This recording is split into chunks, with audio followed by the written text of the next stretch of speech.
Welcome in, everybody. We're live here on the Talk Nerdy to Me broadcast show of networks. We're a few minutes late. We've had some technical difficulties. Let me introduce myself. My name is Seth Burchett. You might know me as Phoenix Rocket if you are on any type of social media platform. But this is the SBFFC Fantasy Football Power Hour.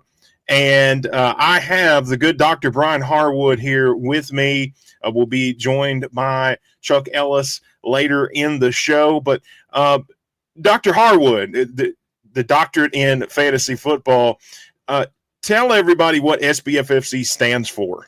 We're 3 weeks away from the 16th annual Southern Bluegrass Fantasy Football Championship, and it's the largest live fantasy football two-day fantasy football tournaments outside of Las Vegas. We start with a smaller mini SBFFC tournament on Friday, August 15th.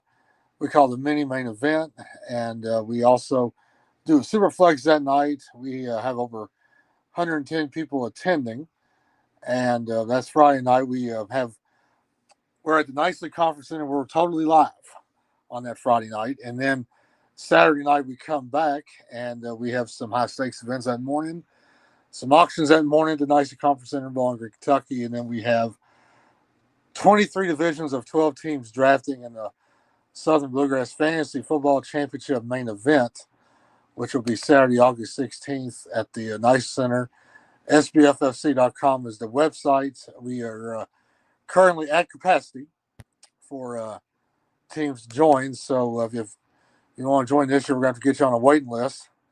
And but we can possibly get you in and everything. And this is our 16th season. We have a strong history, and we're going to award Paul Teague the national champion of $10,000 for the SBFSC championship live on Saturday, August 16th. Yeah, and I'm definitely looking forward to that. It's something that this is the 16th year. I've been a part of it every year, and it is an event. But this show isn't just about the SBFFC. We're going to talk a lot of fantasy football. We're going to be doing this weekly. We'll be going live on Friday nights at 8 o'clock Central Standard Time. And we're going to take stardom sit-em questions. We're going to highlight owners in the SBFFC in this particular league. But you don't have to be part of the SBFFC to watch this because it is broader fantasy football as well. And myself, I don't know how helpful I'll be. I've been moderately successful in fantasy football, I'll say. But the good doctor, Brian Harwood, has attained a good amount of success in fantasy football over time. And, it's going to be a fun time. So I titled this episode 0, Dr. Harwood, because week 0. Yeah, it's week 0. And I figured there would be a lot of snafus. I figured we would have something go wrong, and we've already had some audio issues, which is why we were a few minutes late going live. But we do want to thank anybody who is watching, etc. And it should be a good show, a good experience. We got a few people on the stream right now, and hopefully we get more. And it might be something where it just picks up steam.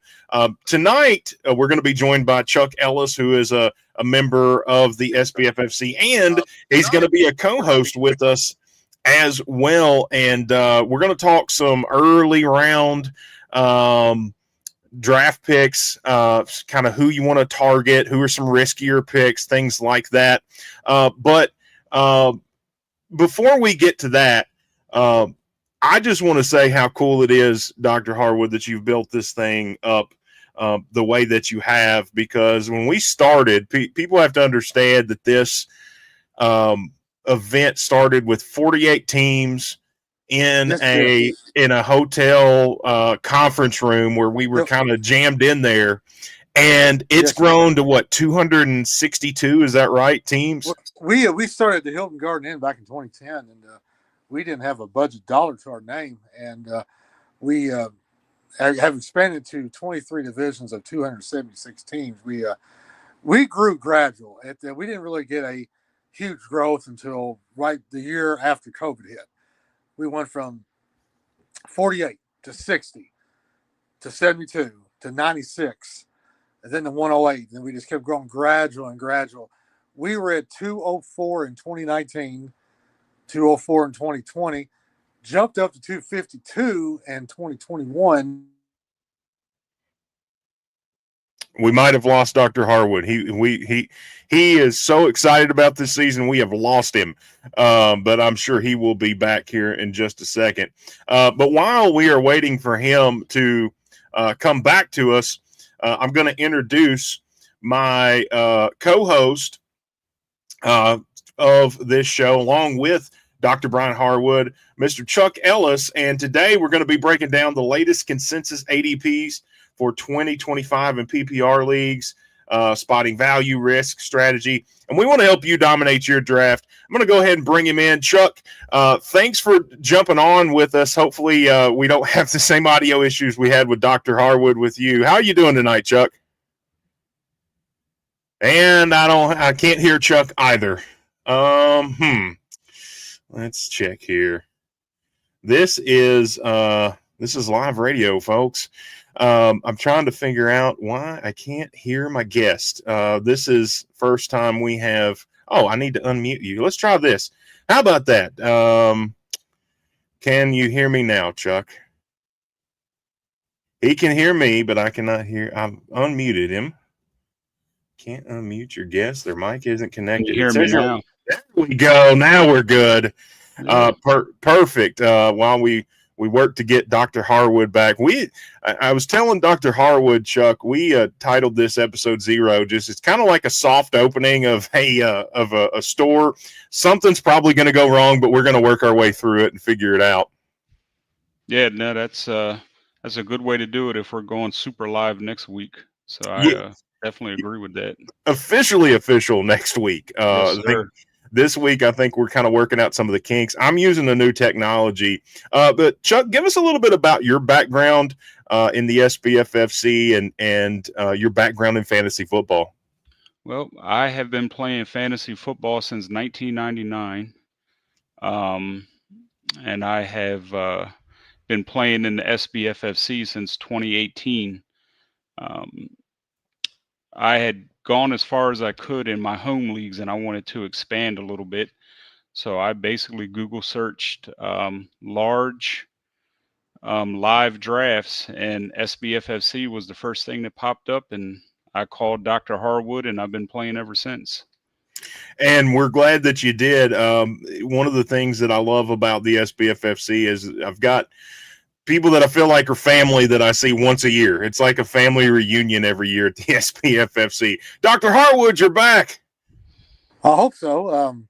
I don't understand what is going on with my computer. Do I need to put a pair of headphones on? Maybe. Do you think that might? Well, I had a similar issue with Chuck, and his microphone wasn't connected, so that might have something to do with it.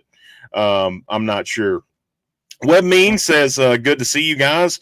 Webb, it's good that you're here as well. We appreciate you jumping on.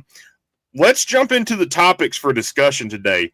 Top tier round 1 draft picks. So when we look at ADPs, and for those of you that might be watching this at some point that are fantasy football novices, ADP is average draft position. It kind of calculates how each player is drafted in throughout different leagues and comes up with an average.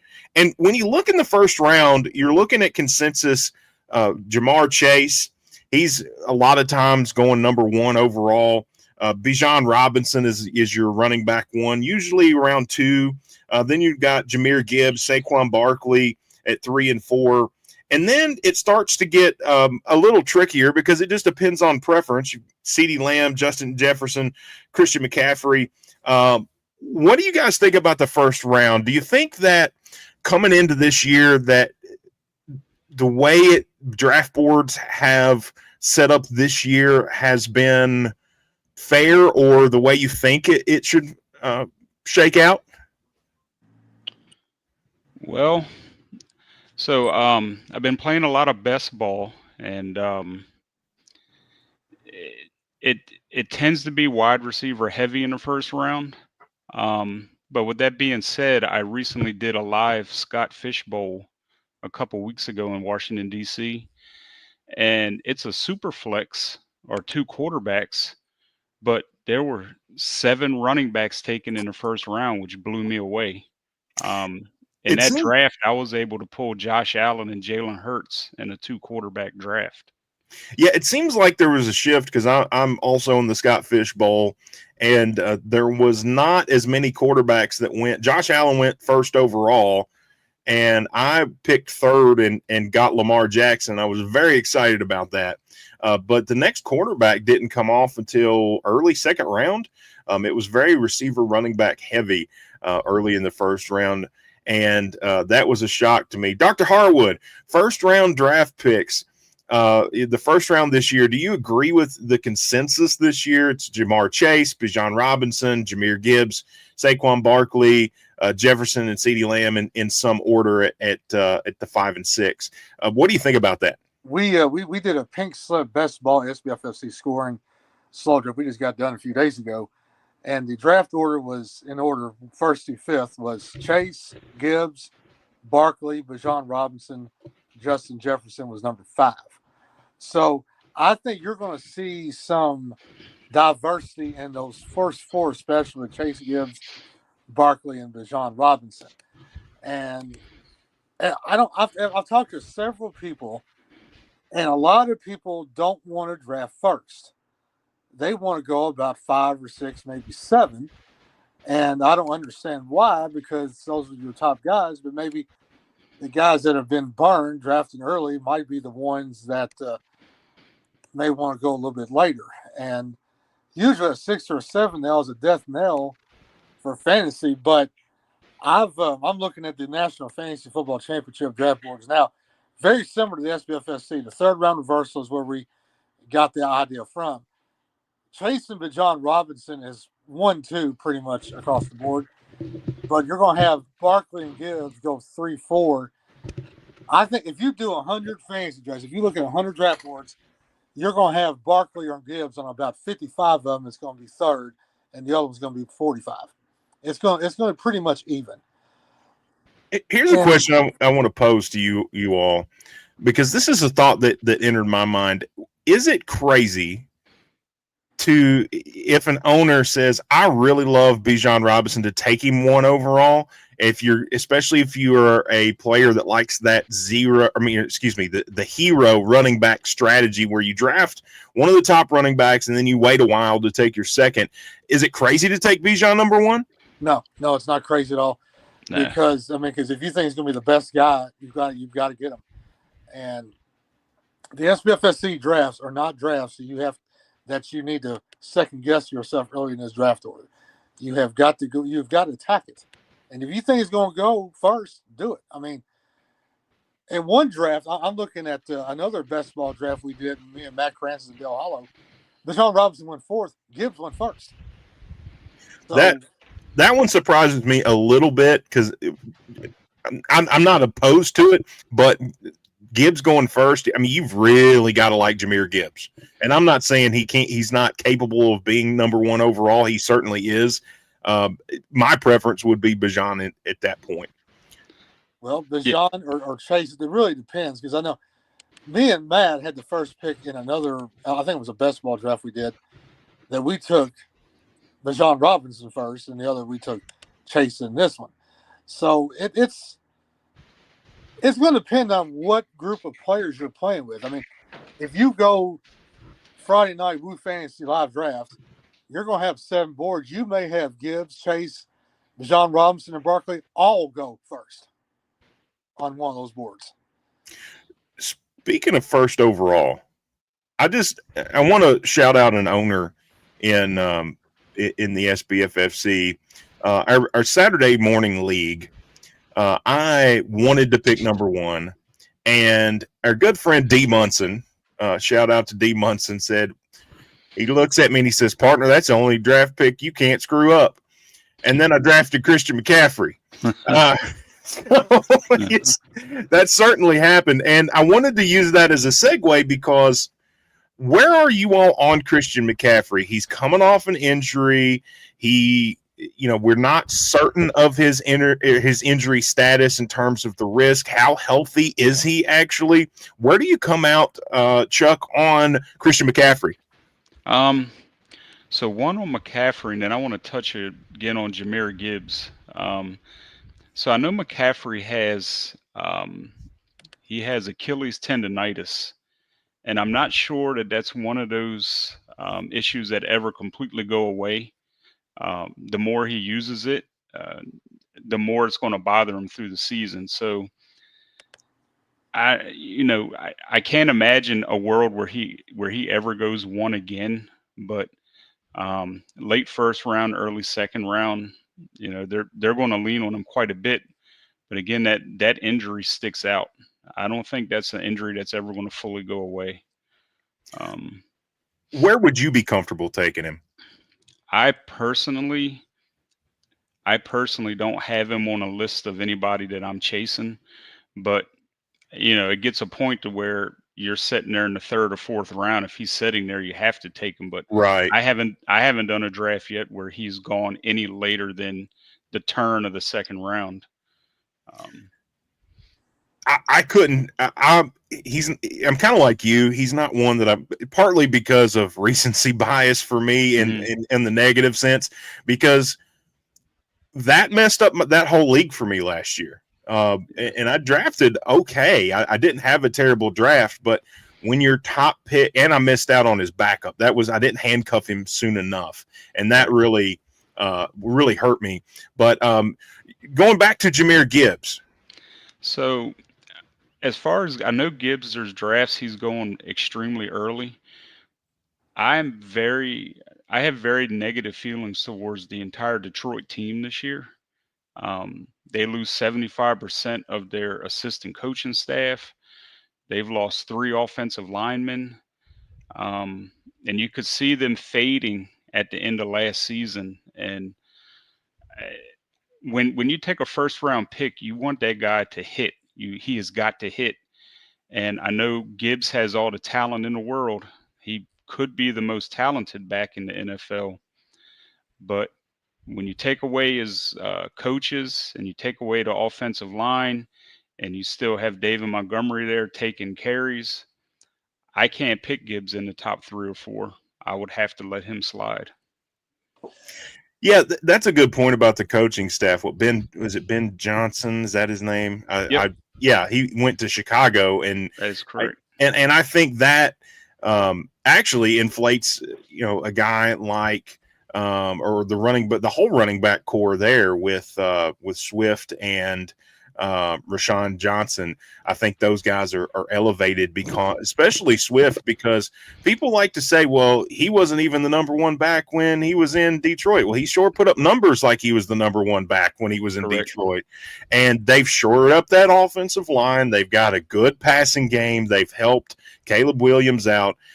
That's not getting into those mid-round players yet, because I think we're still kind of talking first-round guys, but I would rather have, between the two, I think I'd rather have Swift over Gibbs right now, just based on where you're getting them at. I agree. Swift, if my memory serves me right, he's going late 4th, early 5th round. Yep. To me, that's very good value. And they used Swift a lot in the passing game when he was in Detroit. So I'm really high on Swift this year. As am I. Where do you come out? We were talking. Harwood's been in. He's a busy man. He's taking calls. He's fielding those calls, and we're getting a lot of "you got that right." And Doc, we were talking about Christian McCaffrey, and I mentioned that our good friend D Munson told me last year that you can't screw up the first pick. It's the one pick you can't mess up, and then I messed it up and took Christian McCaffrey. Where do you fall on McCaffrey, and where would you be comfortable drafting him this year? He's 29 years old. Okay. And I don't like the arthritis, and it's Fred G. Sanford all over again. And last year I won some good money picking Jordan Mason. We've picked last year on the Thursday night high stakes league over at Bowling Country Club, I picked McCaffrey first, but then me and Matt Krantz had the worthwhile to pick Jordan Mason, his backup, round 9 or 10. Now, back at the time, I was working in Gallatin at one of the middle schools. Jordan Mason went to one of the middle schools I fed in the Gallatin High School. And Jordan Mason was like, he's number 2 in the depth chart. McCaffrey's been hurt in Carolina. He's been hurt in San Francisco. He's been hurt whenever Coldplay focuses their camera on him at a concert. he was hurt in his 7th grade classroom. The man's going to get hurt. And I don't know if I'm going to take him in any of these high stakes SBFFC leagues, but I hadn't seen him go before number 12 yet. I just don't know if I trust him. Second round, perhaps if he's there around midway, then take him. But I want to see how the 49ers do. I want to see how he does in training camp first. I want to see if he's still got it. And I haven't had any proof that he's still got it yet.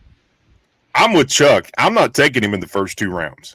You're not going to? No, if he's there in round 3, then that's a debate I start having internally. But in the first 2 rounds, I'm trying to, you can't. I've heard people say you can't win a fantasy football league in the first round, but you can certainly lose one in the first round. And I think that's a pick that could potentially lose your league. I know it because it did for me last year. It lost everything in our Saturday morning league because I took him 1 overall because I was certain he was going to have. And by the way, that injury last year just kind of came out of nowhere. On draft day, we didn't know he was injured. I certainly wouldn't have taken him at 1 if I'd have known that. And so there's also that veil of communication that the NFL has where that obviously was an issue, but they weren't saying anything about it early on.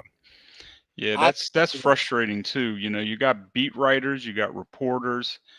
For example, why is it July and we're just finding out that Chris Godwin had a cleanup ankle surgery back in April? You couldn't have told us that back in April? Well, we're just finding out in July. So maybe that's why they took the kid from Ohio State, Mbuka, I think is his name. I couldn't say his name if I had to, not correctly. Let's talk about some other riskier picks in the first couple of rounds early. We've talked Jahmyr Gibbs. I just flashed my phone right in front of the screen there. I'm still learning this technology, folks. This is live radio or live YouTube now, actually. Special thanks to TN2M shows for allowing us to be on this stream and stream from their YouTube channel. We talked Jahmyr Gibbs, Chuck. Yes. Another name that's come up early has been Puka Nacua. He's a guy that ADP of 10, wide receiver 5. What do you think about him coming into this season? Well, I think they have a strong offense. Their offensive line is definitely better. Bringing in Devontae Adams definitely helps him. I think Puka is about as solid as a pick as you can get in the later first round. He's rock solid. I agree. I think he's going to get all of that target share. Dr. Harwood, if you could, I've muted you. If you could put some headphones in, then we won't have that echo, and then I'll unmute you. Dr. Harwood is getting it. We've had all sorts of technological issues tonight, but that is why live radio is beautiful. But I think he is easily a first round pick. I don't see how Agreed. if he falls to the second round, I'm jumping on that.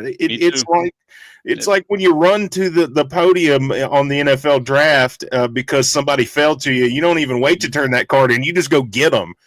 He's a guy that I think will be a concern for some people. I think there will be people that will have him off of their board, off of their list. Yep. He's not off of mine. And depending on where I draft, he's a serious consideration mid to late first round if he's there. And if he falls into the second round, that, I'm going to, and that's going to happen in some division in the SBFFC. I hope it's mine and I hope he falls to me. But if he does, I'm going to go around to every division I see and say, that's the steal of the draft because he's capable of putting up wide receiver 1 numbers. He is a PPR machine. Barring injury, I can easily see that guy finishing top 6, top 7 at wide receiver this year. All of the pieces are in place for him to have a successful year this year. I think the Rams are going to surprise a lot of people. Yeah, I do as well, and I think they're one of those teams that nobody's really talking about. Dr. Harwood, are we good now? I think so. I think. All right. I think what it was. I think I had to sign a contract saying that I wouldn't say 34 cuss words on the air. So we that were helps. waiting for that paper. We were waiting for that paperwork to come back in and get acknowledged. But what happened was I went to my system on my computer, and I was digging all over the place, and it had the volume up, but it had some setting that was like crossed off, and I was like, well, I think its microphone's not working. So what I did, I went to sound, and it was under microphone away. And, gotcha. It was like right now when I'm talking, I see the volume moving. So I think we're good. Well, we can hear you now. That's good. That's the goal. I'm glad you can, because sometimes I can't hear without my glasses, and I know it's sometimes it's hard to hear, and I can't hear without my glasses either. So I had to do some, and these $3 headphones I think will work wonders. But there was about 8 or 10 headphones that I took from school when I left there. I could use those headphones as well. So if these turn, I got another 10 more in the closet. But well, we're glad that we got it figured out, and the angles work better for you too, because it's hard to hold an iPhone and do one of these for sure. We've got a few people watching the stream. Welcome in. This is the SBFFC Fantasy Football Power Hour on the TN2M show podcast YouTube channel of networks. And you can comment. If you comment, we'll see that. We'll highlight it, and we'll take your questions, too. If you have any sort of pre-draft questions, we're happy to take those as well. Moving on, who's the next guy, Chuck, that we're going to be talking about tonight? So moving along from old Puka Nacua, a guy for me that I think has been getting he's been getting a lot of flash to me is Bucky Irving. He's an interesting guy to me. I think Tampa's another one of those teams that could be real close to being in transition, losing some coaches. They got a new offensive scheme in this year, and Bucky Irving kind of came out of nowhere last year. Where do you see him going in redraft this year? He's one of those that I'm scared of. And I'm scared of him because I still don't think Rachaad White is, a dead horse, for lack of a better term. Mm-hmm.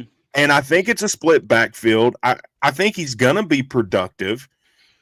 Where he's going, I feel like I can get true number one backs still in those ranges in the mid, 5th, 6th, 7th round, I think is kind of what you're looking at for Bucky Irving. Depending on what my build looks like, I think depends on whether I take a look at him there.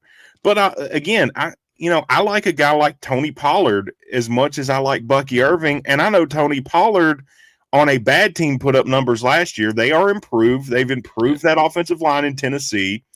And it's a guy that I know is going to get the bulk of the carries. I'm not certain of that with Bucky Irving. Is he going to get the bulk of the carries? Probably. But I don't know that yet because Rachaad White's still there. And that scares me.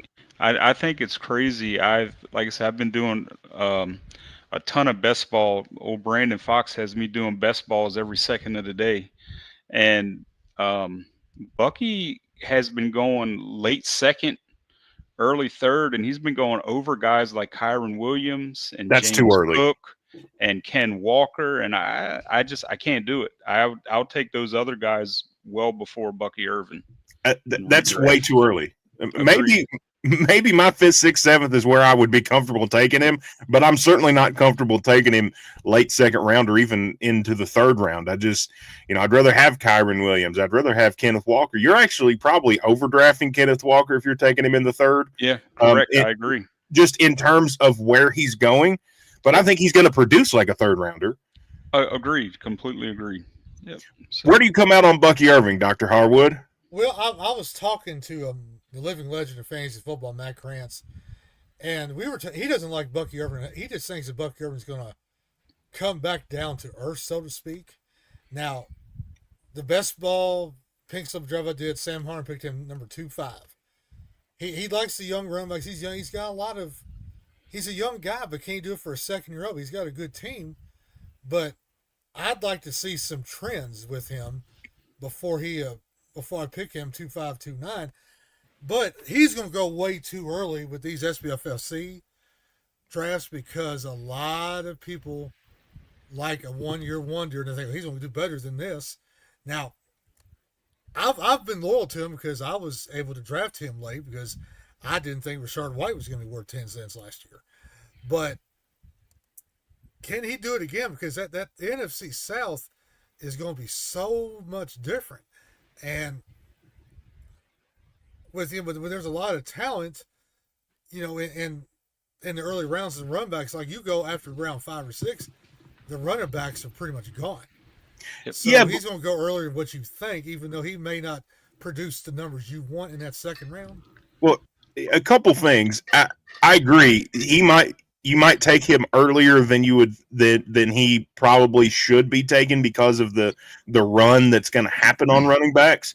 But you mentioned being loyal to him because you drafted him late. There's no loyalty in those early rounds, my friend. Yep. If I drafted him in the 9th round, I'd be loyal to him too for a year. But I don't think you can jump it. Like, I don't think you can necessarily carry that into the second round this year. What we need to do is figure out what worked for Bucky Irving last year and find this year's Irving before anybody else gets him. We need to figure who this year's Bucky Irving is going to be. Listen, if I knew that, I'd win every year. That's always the key, buddy. That's what we need to figure this out. And, for 1995, you can Venmo me, Brian Wynn Hartwood. I'll tell you this year's Bucky Irving. But Draft Shark says Irving is a $195, weighs less than Rocky Balboa and his peak. And over the last 5 games, he dominated.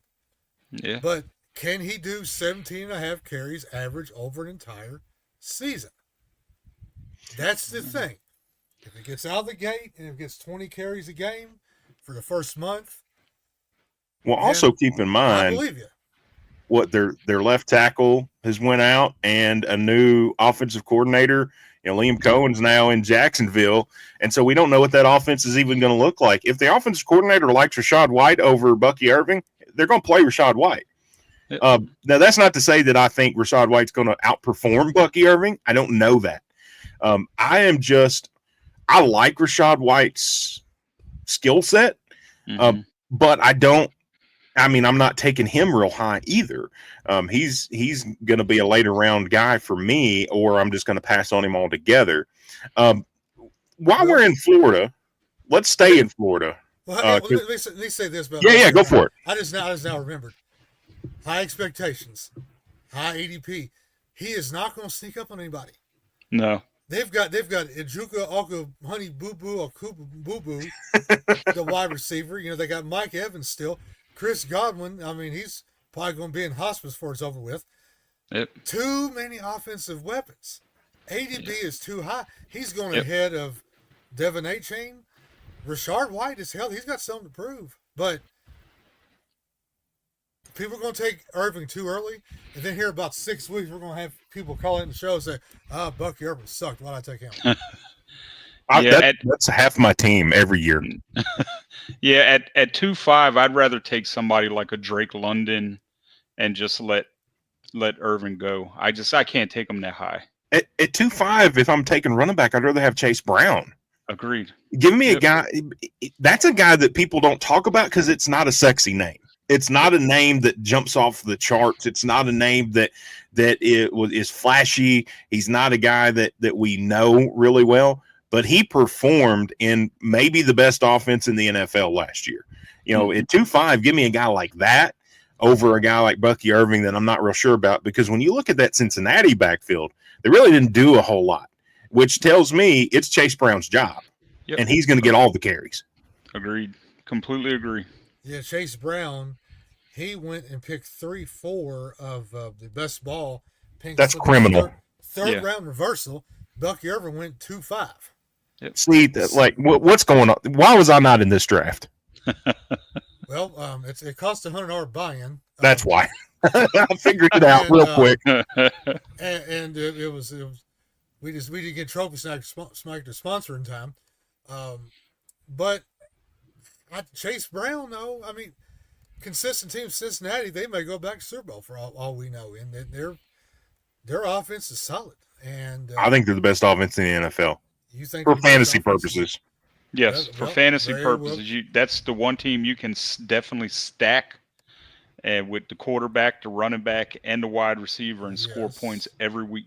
It's the one team that if I had their top two receivers and quarterback, I'm still okay. Yeah. You know, if I had Chase, Higgins, and Burrow, I'm still fine. Yeah, absolutely. Moving on, let's talk about a couple of guys on a different team in Florida. Talking about the Miami Dolphins. Let's talk a little about Devin Achane and Tyreek Hill. We'll start with Chuck. Where do you fall on those two guys? I am probably higher than most on Tyreek Hill this year. I have a sneaky feeling Tyreek Hill is going to show back up again this year. He battled, a wrist problem 75% of the year last year. He still showed up every week. He got in a little bit of trouble with the law last year. It appears he's been slightly humbled. I'm expecting big things out of Tyreek Hill. And Devon Achane, I have a hard time again. I think his ADP is too high where he's being drafted at. I think he's undersized. I just at where he's being drafted, I can't take him that early. I have a feeling that he can't hold up for 17 games. Devin Achane, I hope he does very, very well because I bought 2 of his jerseys to put in the silent auction this year and in the autograph raffle. And I hope that I raise a lot of money because I need to raise some money off Achane. He is currently round 2, pick 1 on the National Fantasy Football Championship average draft board. Right near where Derrick Henry's been picked and McCaffrey. A lot of times was picked before Bucky Irving. But in this other draft I had with Mr. Achane, he went 2-2, round 2, pick number 2. And that's about where he's going in most leagues. That's about where he is going. And another thing, Miami running back, I mean, they've got several other running backs on the roster. I mean, he's not the whole show there. And he's there again. He doesn't have that experience yet. But no. He did go.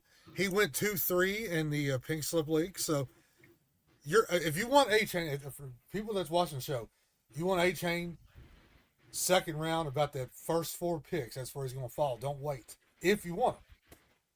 Yeah, but if I'm in that range, I'd rather have Derrick Henry. I'd rather have a guy that's proven.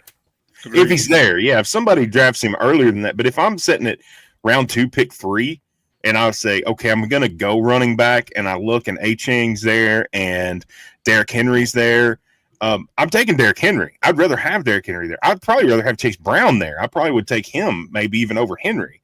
That might be something that's up for debate, but Achane, the other part of Achane that, and even Tyreek Hill that you have to take into account is, how does Tua last a whole season?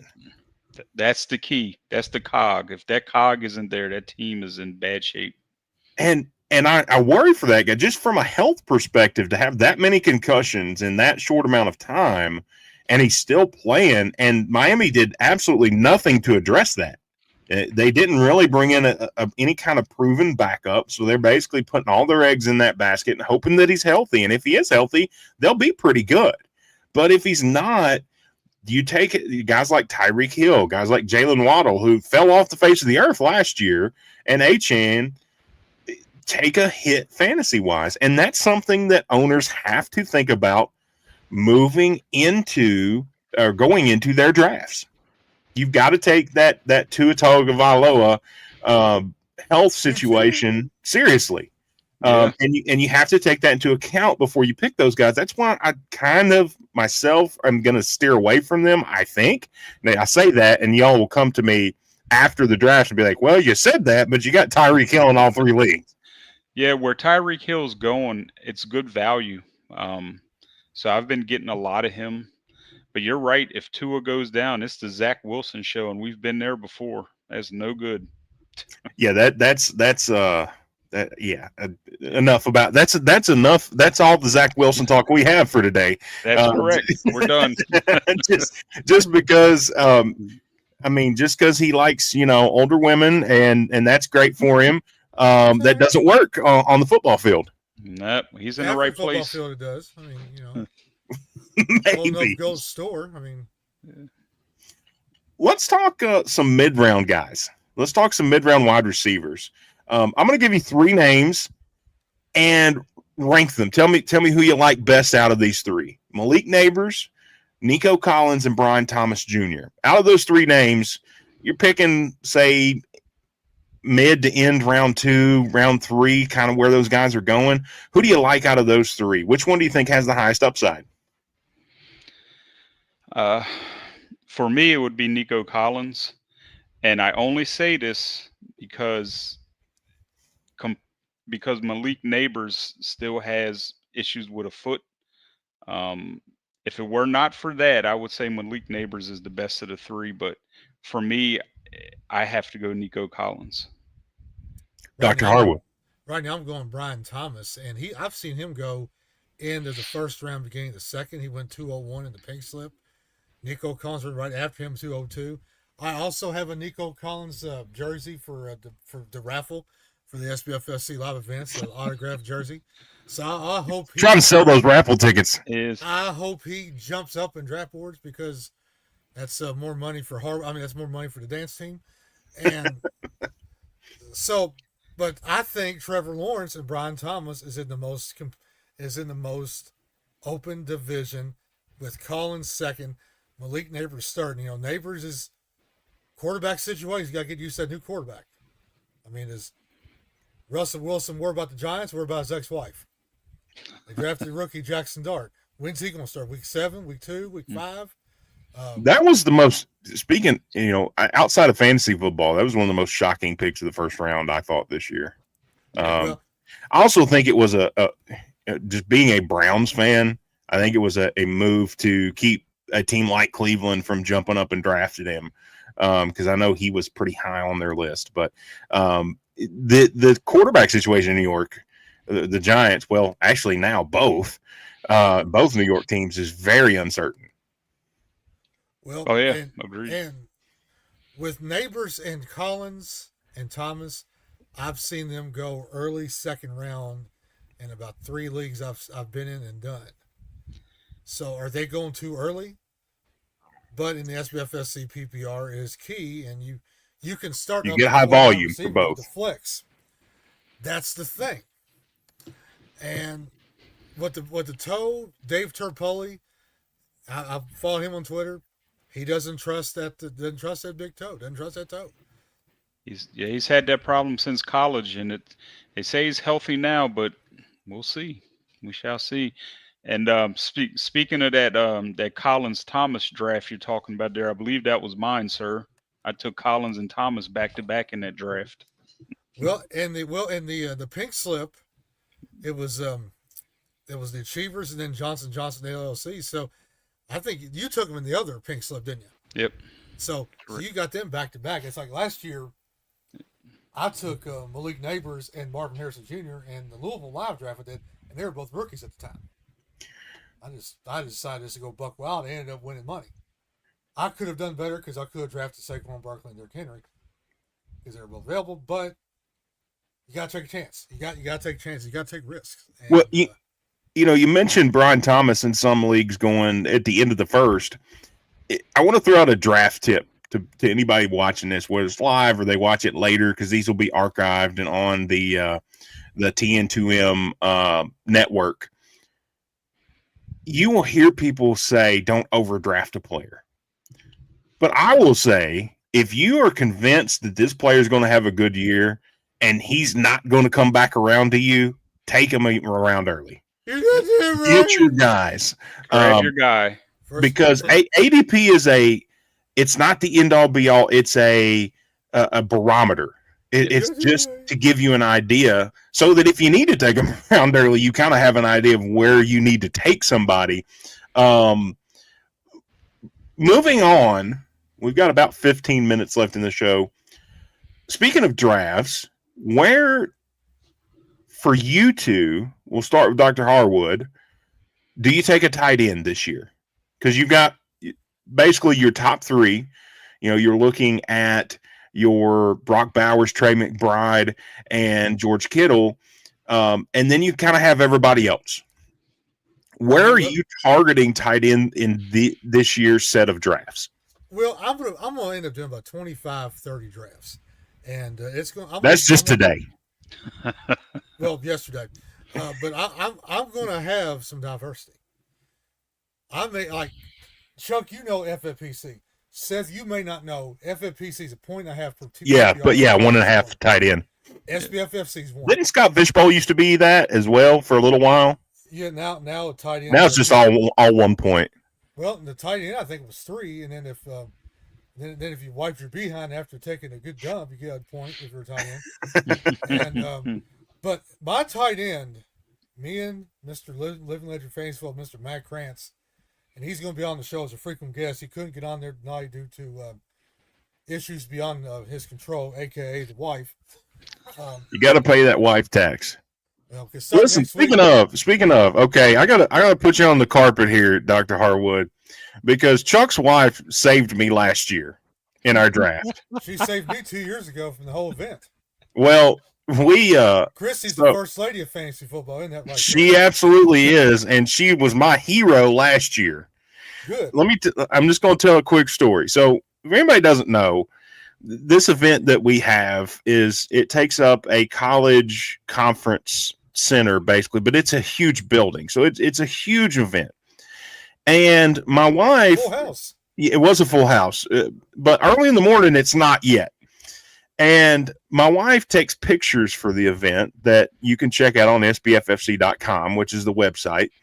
I'll link that in the description, maybe afterwards, because I'm still learning this. I don't want to do too much at once. But anyways, so my wife goes to Chick-fil-A to have breakfast, and Harwood is there picking up biscuits for everybody that's drafting Saturday morning.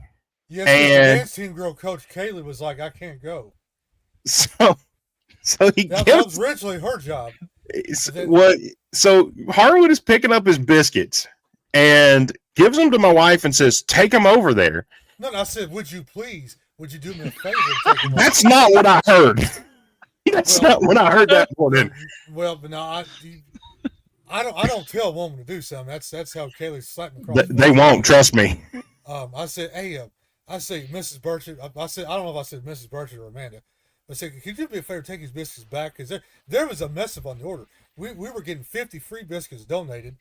And then we had, Steve Urkel lookalike was taking the other 60 orders. I booked that order the last week. We had it written down on a piece of paper. And I showed the piece of paper. Well, so we do not have a record of this order. And I was like, goodness gracious. Well, I'm over here at Chick-fil-A, and Matt Krantz is unsupervised over it nicely. Which you can't do. You can't leave him unsupervised. But I wasn't there, so I don't know exactly how it went down, but here's what I do know. I know I'm innocently standing in the hallway at the conference center, and my wife comes and is yelling at me and throws the biscuits at me, and I don't even know what's going on. Like, I'm oblivious. I'm just trying to get some coffee because it's early for me. And Chuck's wife, Christy, who is an angel, sees the whole thing and realizes that I am like up the creek without a paddle and don't really know what's going on.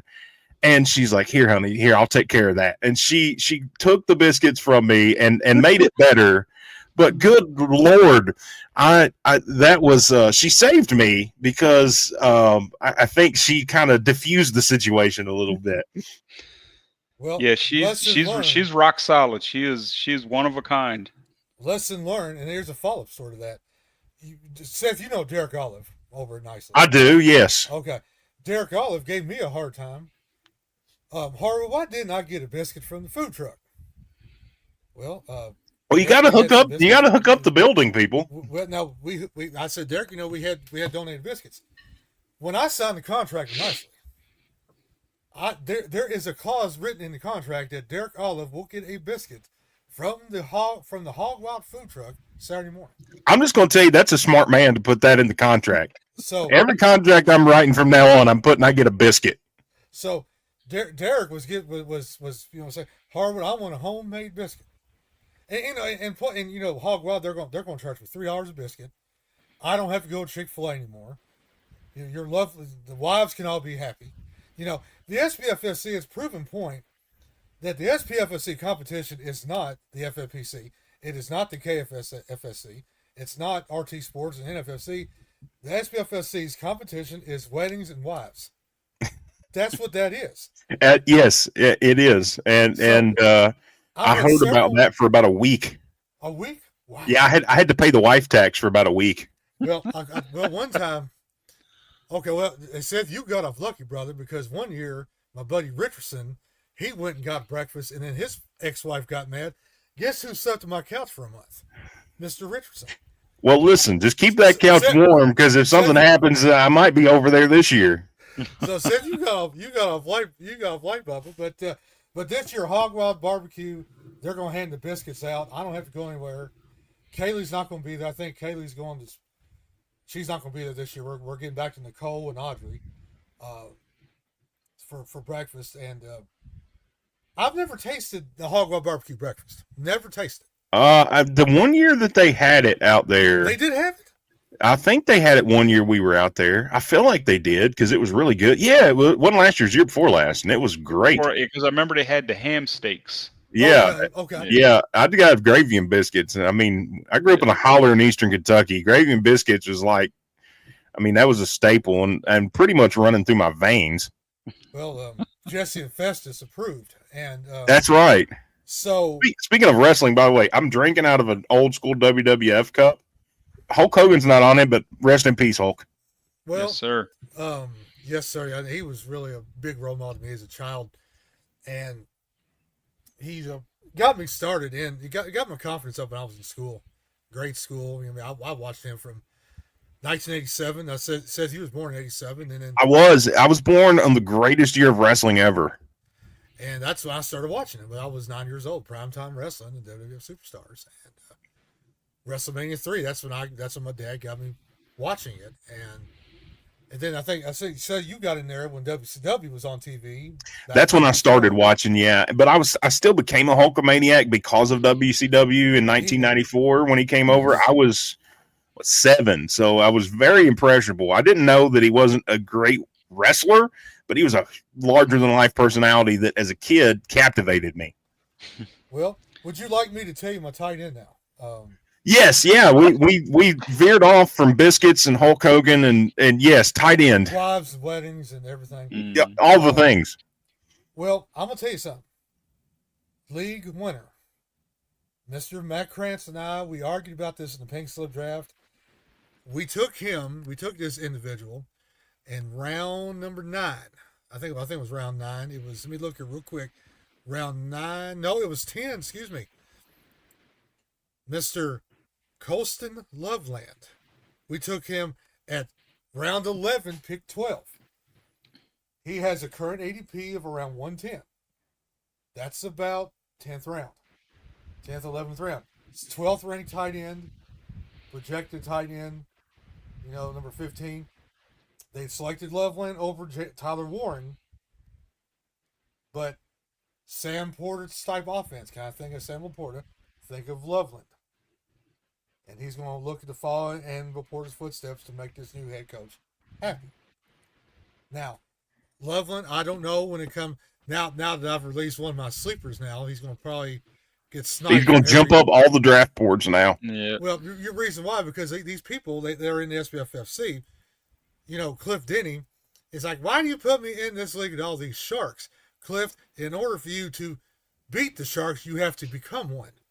And Hey, I learned that the hard way. Took me a while before I got good at this. And the thing about it, with Loveland being, round 11, pick 12, I will never again get him that late. Probably not now that people have seen this. That's why I wanted to say it's tonight in this soft opening. It is a soft opening tonight. And all three of us are in the same division, the high stakes. Yes, sir. I think it's that way every year. So we know to take Loveland about round 9. One of us will take him early. Well, or somebody may beat you to that. Because, well, yeah. I mean, this is going to be viewed by, lots of people. Right, and the tight end, the high stakes, people reach further in high stakes than they do in SBFFC. SBFFC people tend to be more conservative because I can beat my division. You've got to get some sleepers early. I also think that you have a little less experience a lot of times in the main event, whereas the high stakes that we do on Saturday mornings tends to be all sharks. I mean, there's not somebody in any of those that are it's inexperienced. And I think there are probably people in the main event, and this is no disrespect to them. It's just they haven't had the experience. My first 2 or 3 years in the league, I thought I knew how to play fantasy football. I had no clue. I was just shark bait, really, is what I was. I was a donation. That was what I was at that point. It's a learning curve. It was, yeah. It absolutely. If you've not played it at that level, because I just played regular leagues, and as a kid, a teenager in high school, I would jump into Yahoo leagues and stuff with people I didn't know, and I did pretty well. But those are free leagues with no consequences, and so you think I come in with an inflated ego, and I got knocked down to earth real quick, and I learned how to play, and I learned strategy, and I learned the things I need to be looking at as opposed to just thinking I know football. We're coming up on it. Let's do a quick kind of simulated draft. One of us pick high, one of us pick mid, and one of us pick late. Does anybody have a preference? I'll go middle. All right. Chuck, top or bottom? I'll go bottom. All right, so I'll go. So I'll say early in the draft. So I asked the question: is it crazy to take Bijan Robinson 1? I want Bijan Robinson in at least one league this year because I think he is going to have all of the carries, and they're going to get him more involved in the passing game. So early on, whether it's 1 or 2, I want Bijan Robinson. Hardwood. Seth, I'm going to teach you a lesson on that. The division you're in, either if it's, I want you to do something for me. Okay. All my advice for me. Either Friday Despite night, that, I still learn things. Despite that, you still learn a lot. Either Friday night, high stakes, or main event. I want you to be the first one to win a draft spot. Okay. You're going to set the tone of what the auction is going to do for these, because for SBFFC, you build your draft spot. You're going to be the first one that's going to set that market. You're going to set the tone. So if you, let's say if you get 250, you get Bijan Robinson. And then when you got these other guys bidding 300, 400 after you still got free agent bid money left. That's true. And that's the thing about the bidding is it seems like the first couple 2 or 3 draft spots seem like they go for a lot, and then owners will get in a bidding war, and then they'll bid each other up. So it's honestly best to grab that spot fairly early, because you'll get people that panic, I think. Yes. And then they'll start to bid up each other. And you're setting the tone. You're setting that market. All right, Hardwood. I will do that. One of these drafts, whether it's Friday, Saturday, or early morning Saturday, or the main event. Middle rounds, who are you targeting? The middle of the first round, or just the middle round? Middle of the first round, yeah. We'll do 3 rounds, and then we'll wrap it up. Okay. I'm going to go bold, and I'm going to go buckle out, and I'm going to take Ashton Genty. Okay. 6, 7, 8, because I want potential. You definitely getting it there. You're going, 5, 6, 7, 8. CD Lamb may be there. Justin Jefferson may be there. Almon St. Brown may be there. Puka Nakua, you know what you're getting. Ashton Gentry, you might have the next stud, or you might have a bust. But if you're drafting 6, 7, 8, Chuck, you notice at the FFPC, if you get the number 7 pick, like 3 drafts in a row, you get a free main event team. You know why? Because number 7, it used to be that death knell. There's no advantage for the 3rd round reversal. Correct. Yeah. So why not get somebody that's an outlier and just see what happens? Yep. And then if it don't work out, if I don't win money, then I'll go ask Ron Studel and Studel Financial Services to sponsor another $1,000. Into the first, you got 2 back-to-back. I've done it twice already. I'm going Nico Collins and Brian Thomas. Okay. Dangerous. Yes, sir. Now, Chuck, if you had to get 2 running backs, who would you take? There, I'm a little bit higher on Kyron Williams than most people are, so I would go Derrick Henry, Kyron Williams. All right. Middle of the second, Harwood. Middle of the second, Drake London, I think is the most sure thing. Ladd McConkey, really love him. I'm afraid he's going to be gone. I'm afraid they'll both be gone. I think they would be if you're drafting in the middle. Because Ladd McConkey, 2.6. Drake London, 2.7. I could see someone sniping me at number 7 to get him. So if I get Genty, if I go 7, then I can get London McConkey 2nd round. Toward the end of the second, I'm looking at a guy like Chase Brown. I've talked about him. I love Chase Brown this year. I think he's going to be, potentially a top 5 running back because of the workload he's going to carry. And at the end of the end of the second, I'm going to take a guy like Chase Brown. And then in most formats we play in, it is 3rd round reversal. For those that don't know, because I know there are some owners that are unsure of this, because I had one ask me about it recently.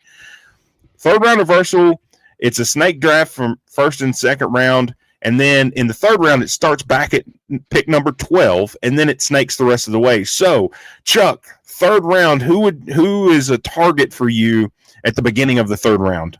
My strategy this year, like I just said, I've been going Nico Collins, Brian Thomas, and then on that 3rd round flip, I've been getting Kyron Williams or James Cook, which I think is really good value there.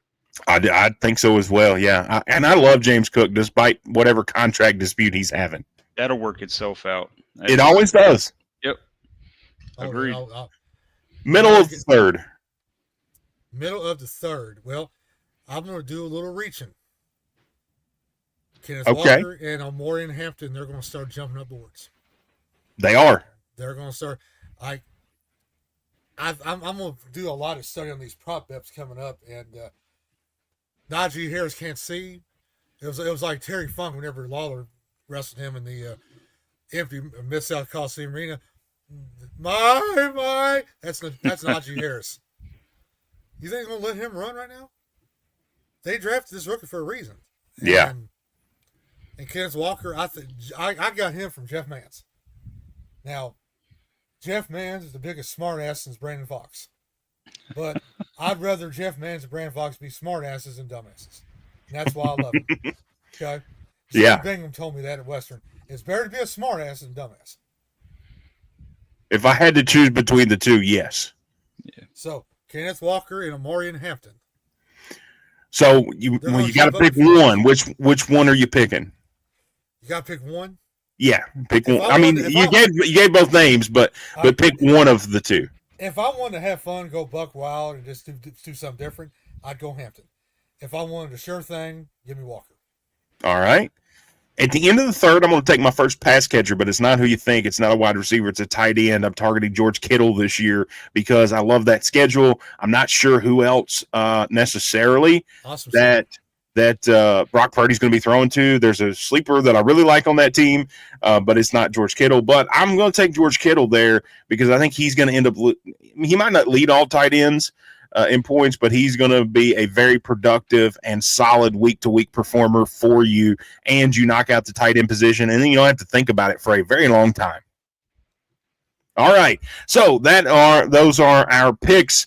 Just kind of a very quick simulated mock draft of who we would target in those positions. That's going to wrap up our show. Next week will be a little more organized and formal. I'm going to put together an intro for us and all that fun stuff. But Chuck, we'll start with you. Final thoughts tonight.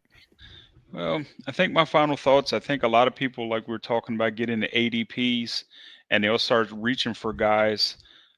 What I've learned is when everybody's zigging, you zag. At the end of the day, it's about most points. Grab the most points you can get when you're at your pick. Well, ADP, you can't really go exactly by ADP.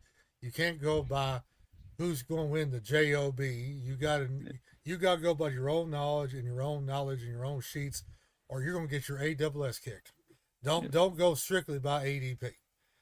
Go with what you got. Don't be afraid to get the guy you want a round before, because they're not going to be there that next round. We got some knowledgeable owners here, and we got good owners. Like with owners in the SBFFC, people want me to put them in easy divisions and say no, there's not an easy division. There's no easy divisions. You're not going to be in an easy division. You're going to be in a good division.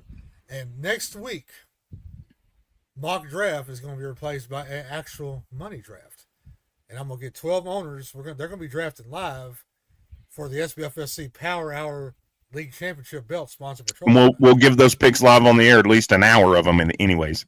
Yes. Yep. The winner is also going to win an SBFFC free team for 2026. That's going to be $450 value right there. So I'm gonna have to charge about $50 to be in this league.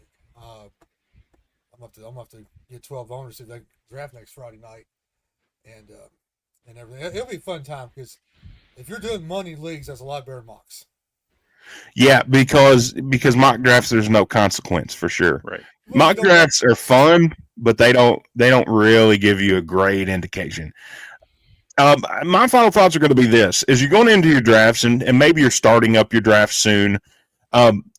I always, in the years I've been the most successful, I defer to proven commodities.